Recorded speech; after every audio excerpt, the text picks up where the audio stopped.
Breaking news చూస్తున్నాం. జమ్మూ కాశ్మీర్లో మరోసారి శాంతిని భంగం చేస్తూ నౌగాం పోలీస్ స్టేషన్లో భారీ పేలుడు సంభవించింది. ఈ ఘటనతో ప్రాంతం ఒక్కసారిగా షాక్కి గురైంది.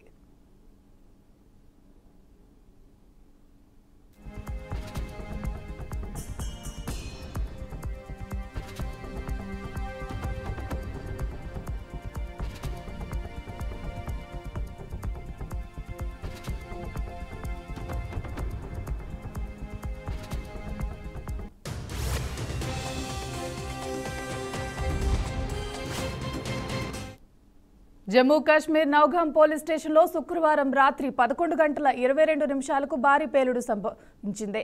ఈ ఘటనలో 7 మృతి చెందగా 29 మంది తీవ్రంగా గాయపడ్డారు. మరణించిన వారిలో పోలీసులు, ఫోరెన్సిక్ సిబ్బంది ఉన్నట్లు అధికారులు ధృవీకరించారు.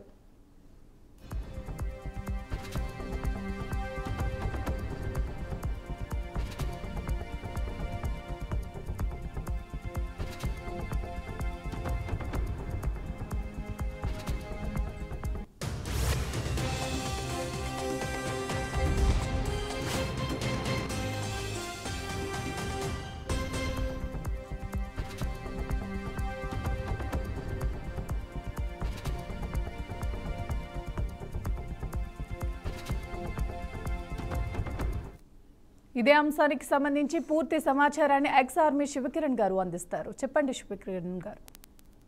నమస్తే. నిన్న విన్న నౌగాం శ్రీనగర్ నుంచి దగ్గర ఒక 9 కిలోమీటర్ల దూరం ఉంటుంది.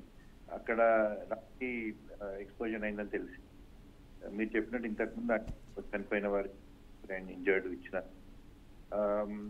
తెలిసింది ప్రకారంగా అక్కడ ఈ అయితే ఫరీదాబాద్ లో ఈ ఉగ్రవాదం కోసం వాడే ఎక్స్ప్లోజివ్స్ అయితే మెటీరియల్ ఉండేనో విస్ఫోటక మెటీరియల్ అది అక్కడ వీళ్ళు చెక్ చేస్తున్నారని తెలిసింది. దాంతో ఈ ఎక్స్ప్లోజన్ అయిందని వింటున్నాము. కానీ కొన్ని విషయాలు దీంట్లో అర్థం కాని విషయాలు ఏమున్నాయంటే, ఒకటేమో రాత్రిపూట 11:30 విషయం, ఆ టైంలో ఈ ఎగ్జామినేషన్ నడిచేది కొంచెం స్ట్రేంజ్ గా అనిపిస్తుంది. సెకండ్ ఇంకోటేమో ఫరీదాబాద్ దగ్గర నుంచి ఎక్స్ప్లోజివ్స్ ని శ్రీనగర్ కి తరలించడము, శాంపుల్స్ మరి ఏ విధంగా దీన్ని ట్రాన్స్పోర్ట్ చేస్తున్నారు, మరి దీని examination procedures. Normally security and army drills లో ఏముంటాయంటే స్టాండ్ ఆపరేటింగ్ ప్రొసీజర్స్ ఉంటాయి. ఏదైనా ఇటువంటిది వచ్చినప్పుడు ఏ విధంగా ప్రికాషన్స్ ఏం తీసుకోవాలి, శాంపుల్ ఎట్లా ఎక్స్ట్రాక్ట్ చేయాలి. కానీ ఇప్పుడున్న ఎన్వైరన్మెంట్ లో ఏమవుతుందంటే ఇవన్నీ కొంచెం హాఫ్ బేక్డ్ ఎఫర్ట్స్ కనపడుతున్నాయి. ఎందుకంటే ఇది యాక్చువల్ నౌగాం ఎందుకు ఇక్కడ ఈ యాక్టివిటీ అయిందంటే, నౌగాంలోనే ఫస్ట్ వాళ్ళు కనుక్కున్నారు ఏదైతే ఉగ్రవాద ఢిల్లీలో అయిన అటాక్ మీద అయిందో దాని మూలాలు అక్కడే ఉన్నాయని అక్కడే ఇన్వెస్టిగేట్ స్టార్ట్ అయింది. అవి కొన్ని కారణాలు చూపిస్తున్నారు. మేబీ కొంచెం శాంపుల్ మ్యాచింగ్ కోసమో దేనికోసం అక్కడ తీసుకెళ్ళిండొచ్చు. అయితే ఇవన్నీ ఏముంటాయంటే, ఇప్పుడు టిపికల్ ఫార్మల్ సెటప్ లో ఉన్నప్పుడు ఇవన్నీ ఆర్గనైజ్ స్ట్రక్చర్స్ ఉంటాయి. కానీ ఇప్పుడు ఈ ఉగ్రవాదులు పనిచేస్తున్నప్పుడు ఒక స్ట్రక్చర్ ఉండదు, ఏముండదు. కాబట్టి ఏమంటున్నారంటే వీళ్ళు ఇన్కంప్లీటెడ్ ఐఈడి డివైసెస్ అంటే ఇంప్రొవైజ్ డివైస్ ఉంటాయి, అవి సరిగ్గా అసెంబ్లీ చేయకుంటే అటువంటివి ప్రాబ్లమ్స్ ఉన్నప్పుడు ఏమవుతుందంటే ఇంకేమైనా కావచ్చు అనమాట. ఇప్పుడు ఒక ఎక్స్ప్లోజివ్ అసెంబ్లింగ్ ఇష్యూస్ కూడా టెక్నికలీ కాంపిటెంట్ ఉంటే దానికి ఒక ఇంపాక్ట్ ఉంటుంది. కానీ ఇవన్నీ సగం చేస్తున్నప్పుడు ఏమైనా కావచ్చు.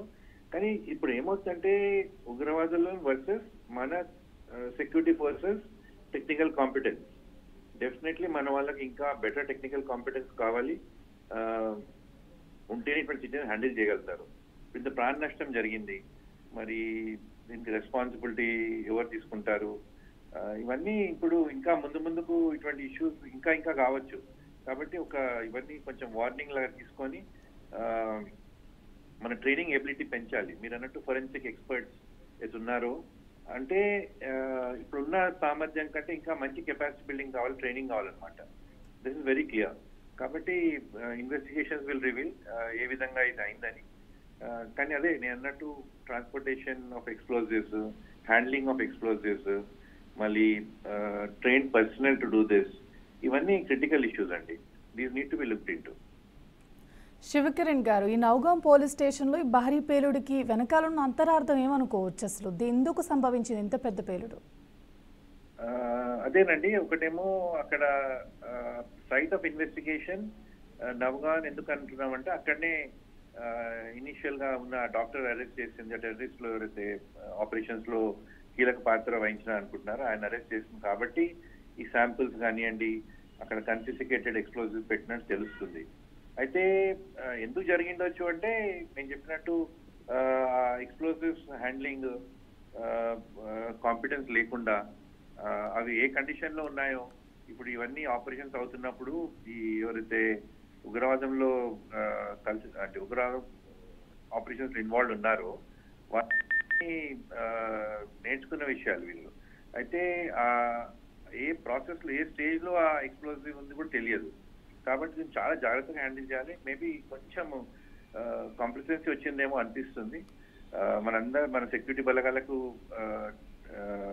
తప్పకుండా దీన్ని హ్యాండిల్ చేసే సామర్థ్యం ఉంటుంది. కానీ అప్పుడప్పుడు ఏమవుతుందంటే కొన్ని అన్ఫోర్చునేట్ సిచ్యువేషన్స్ వస్తాయి, దాంట్లో కొన్ని తెలియని విషయాలు ఉంటాయి. దానికి బాగా అంటే with precautions we should proceed. దీంట్లో కొంచెం ల్యాప్సెస్ ఉన్నాయేమో అని అనిపిస్తుంది. కానీ ఇట్స్ సంథింగ్ టోటలీ అన్ఫార్చునేట్. ఎందుకంటే సెక్యూరిటీ పరంగా పోలీస్ వాళ్ళు, ఫోరెన్సిక్ ఎక్స్పర్ట్స్ దేశాని కోసం పనిచేస్తున్నారు. వాళ్ళకి ప్రాణ నష్టం కావడము ఇట్స్ నాట్ రైట్. ఇంకా ఇటువంటి అయినప్పుడు ఇన్వెస్టిగేట్ చేసి ముందుకు మనం జాగ్రత్తగా ఉంటాము. కానీ చాలా ఇట్లాంటి లాసెస్ అయినప్పుడల్లా దేశానికి నష్టం అవుతుంది. ఒకటేమో టెక్నికల్ ఎక్స్పర్టైజ్ కోల్పోతాము, అక్కడ లోకల్ పోలీసింగ్ ఎఫర్ట్ లాస్ అవుతుంది. ఇవన్నీ బాగా ఇంటికేట్ ఇష్యూస్ అండి. ఇట్లా మనము నార్మల్ గా మాట్లాడుకోలేము, ఎందుకంటే జరిగిన ప్రదేశము, అక్కడ ఏం ఎన్వైరన్మెంట్ ఉంది, లార్జర్ కన్స్పిరసీ దేశం మొత్తంలో కొన్ని అర్బన్ ఏరియా కూడా టార్గెట్ చేసే ప్రణాళిక ఉందని తెలిసింది. కాబట్టి it cannot be wished away a small thing. వీటికి బాగా పెద్దగా అంటే క్యాంపెయిన్ లాగా ఉంటుంది, టెర్రర్ క్యాంపెయిన్స్. కాబట్టి ఇంకా అతి జాగ్రత్త తోటి వహించాలనిపిస్తున్నది. ఎక్కడైనా కొంచెం కేర్లెస్నెస్, ల్యాప్సెస్ ఉన్నాయేమో అని అనిపిస్తుంది. ఎందుకంటే దీంట్లో ఇంకోటి ఏమవుతుందంటే స్ట్రెస్ ఉంటుంది బాగా, తొందరగా రిజల్ట్ చూపించాలి, ఎక్స్ప్లోజివ్స్ ని మ్యాచ్ చేసి కంక్లూజన్కి రావాలి అన్నప్పుడు కొంచెం అజాగ్రత్తలు అయితే ఏమో అనిపిస్తుంది. ఏదైనప్పటికీ కూడా ఇన్వెస్టిగేషన్ ప్రాసెస్ కూడా కొన్నిటికి సమయం పడుతుంది.